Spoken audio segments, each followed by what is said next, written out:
me something, it might just take the pain away.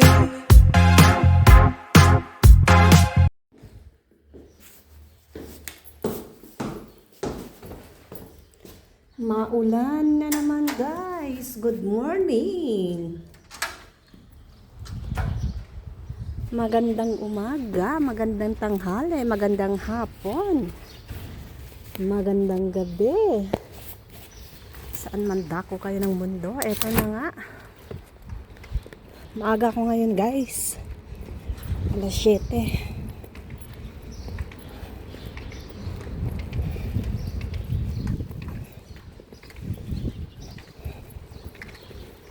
Alas 7, maliwanag na. Ang isang araw, hindi pa masyado. Hindi ba? Naku. Mga tao nga naman. Wala nang oras ng basura. Ilalabas nila para magkalat dyan sa kalye. Mga taong irresponsible. Diyos ko.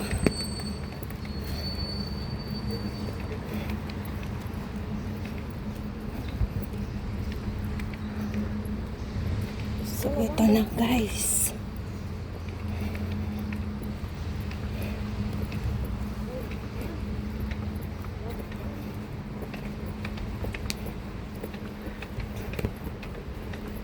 Nagbaon ako ng hot chocolate.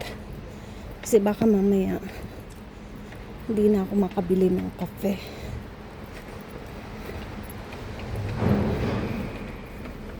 Hindi na makadaan sa panaderia o kafeteria.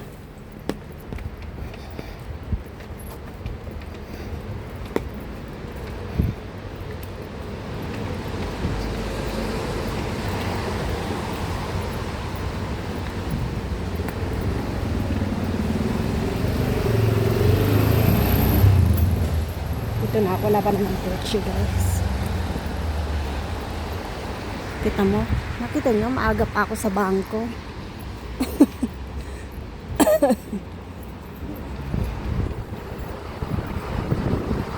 Malamig, grabe. Super duper duper. Buti nung Biyernes guys, ng gabi. Mag-uwi ko ng bahay. Ang inuna ko talaga is maglaba muna. Kasi tumigil yung ulan. So, naglaba muna ako. Sinampay ko sa labas hanggang Sabado. Tapos, Domingo ng umaga, alam nyo, umuulan at nagraniso. Yung graniso guys is yung maliliit na yellow. Ganun. Kasi yung vapor, yung init, tsaka yung ano sa air sa taas, yung lamig, kaya yun nagiging granizo ang ibinabagsak yung lamig. So ganun.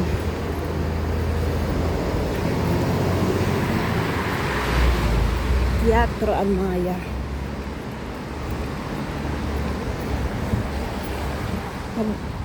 Magpalit ako ng sapatos kasi kapag tag-ulan, itong sapatos na gusto ko ang ginagamit ko guys, kasi madulas yung iba kong sapatos kahit na sobra pang mahal yan. Kung hindi magkatugma yung sitwasyon or panahon sa isusuot mo guys, wala, useless din, diba? Kaya yun.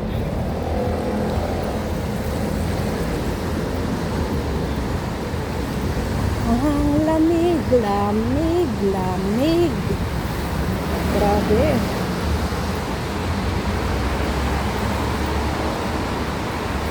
So, lalakarin ko na lang.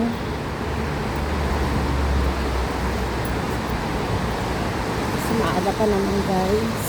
Kaya kasi tingnan nyo, kung magbabas pa ako, tingnan nyo, ang daming tao. Naghihintay pa ako niyan. Diba? Dalawang parada lang naman. Tapos, malilate ka sa kahihintay. Di maglakad ka na lang. Diba? Magkatugmaman kayo ng dating ng autobus. Please, nakapaglakad ka na.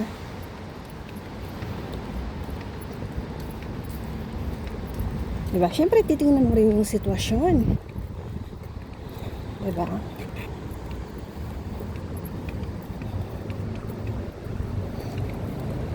Ito yung inaayos guys na building yung mga nakaraan. Ano, doon pala yun? Doon ba yun? Doon yata yun o dito? Dito yata. May namatay na tawag dito? Manggagawa. Bumagsak siya yung mga floor. Kasi dito kapag nire-renovate yung bahay, ano ba, binenta na yung building. Kaya ayoko ng apartment guys. I mean, condo. Kumbaga sa atin. Kasi ganyan ang mangyayari. Ilang taon na, syempre, kahit pa sa'yo yan, hindi mo na yung pag-aari yung pinakalupa. Noon, di ba? So, ang binabayaran mo lang naman, ang inukupar mo is yung building. Kahit pa bilyones pa yung bili mo. Kapag natapos na, ano na yung edipisyo. Kasi i-maintain mo yun, di ba? Ganyan. Halimbawa, 20 years, 30 years, 50 years. At yung edipisyo hindi na rin maganda, gigibain na rin yan, nire-renovate. So dito, ang pag-renovate dito, yung harap, siglo na yung dumaan. Hindi naman nila yung pinapalitan. Ang pinapalitan nila yung likod or kaya yung mga side ng building. Pero yung harap, hindi. Kasi antigüedades yung tawag doon. May tawag doon guys, pero nakalimutan ko. Ayaw mag-isip ngayon. O, diba? Magtaray na. So, dito na lang ako lalakad. Maglalakad. Kasi doon, always na yung nilalakaran ko. Saka, sa komiseriya sa may polisiya station. Dinadaanan ko lagi. So, huwag na lang doon. Sawa na ako doon. So, dito na lang. Yun lang ang kwento ko sa inyo, guys. Diba? Kaya kung magbibili kayo, yung sa subdivision na, yung house in lot na maganda, or kahit na maliit, basta sariling yung lupa. Diba? Ganun lang yun, guys. Excuse me, kasi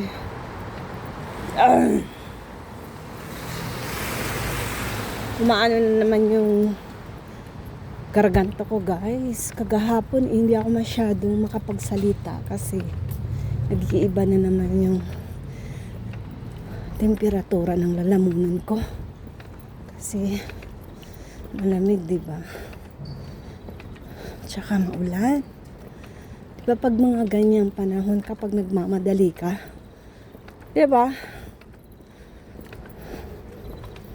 So, lalo na kapag inom tayo ng malamig na tubig. Ako hindi naman ako umiinom ng malamig na may, o kaya may yelo. Ayoko.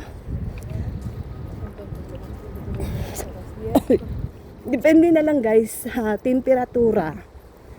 Pag summer, na super duper mainit. Yun, nagyayelo ako. Pero minsan ko lang yung ginagawa, guys. O kaya nag-ice cream ako. Pero minsan lang yun. Kasi iniingatan ko nga yung garganta ko. Ito pala ang imbahada ng Turkey dito, oh. Nakita niyo yung bandila. At may isa pang bandila doon.